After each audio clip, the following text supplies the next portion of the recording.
હવે વાત કરીશું વાવની। વાવ થરાદ વિસ્તારમાં નર્મદા કેનાલમાં યુવકે ઝંપલાવ્યું હોવાની શંકાએ ફાયર વિભાગ અને તંત્રમાં દોડધામ સર્જાઈ હતી।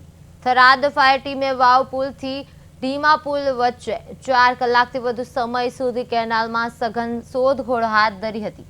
સ્થળ પરથી ચંપલ, શર્ટ અને એક ચિઠ્ઠી મળતા યુવકે પાણીમાં ઝંપલાવ્યું હોવાનું માનવામાં આવ્યું હતું। જો કે ઘટનાની જાણ થતાં સ્થાનિક લોકોએ ફાયર વિભાગને જીવના જોખમે વહેતા પાણીમાં શોધખોળ ચાલુ રાખી હતી। જો કે બાદમાં તપાસ દરમિયાન ચોંકાવનારો ખુલાસો થયો કે યુવકે કેનાલમાં ઝંપલાવ્યું ન હતું, પરંતુ તેણે તંત્રને ગુમરાહ કરવા માટે ચંપલ, શર્ટ અને ચિઠ્ઠી કિનારે મૂકી ફરાર થઈ ગયો હતો। પરિવારજનોએ યુવકને સોશિયલ મીડિયા પર ઓનલાઈન જોઈને વિડીયો કોલ મારફતે તેની પુષ્ટિ કરતા તે જીવંત હોવાનું સામે આવ્યું હતું। લાંબી શોધખોળ બાદ સમગ્ર ઘટના ખોટી સાબિત થતા તંત્રએ રાહતનો શ્વાસ લીધો હતો। યુવકે કેનાલમાં ઝંપલાવવાનો ખોટો દાવો કરવામાં આવ્યો છે, જેમાં ફાયર ટીમે થરાદ કેનાલમાં શોધખોળ કરતા ખુલાસો થયો છે।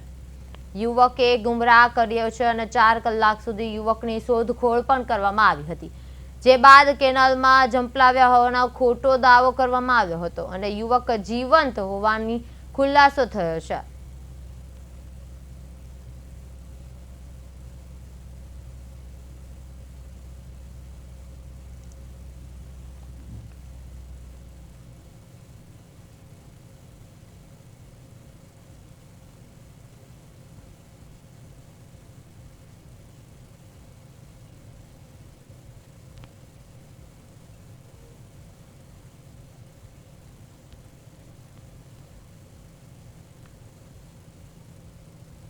બનાસકાંઠા જિલ્લાના ભારતમાલા રોડ પર ટ્રકોમાંથી ચોરી કરતી એક કુખ્યાત ગેંગનો પર્દાફાશ થયો છે।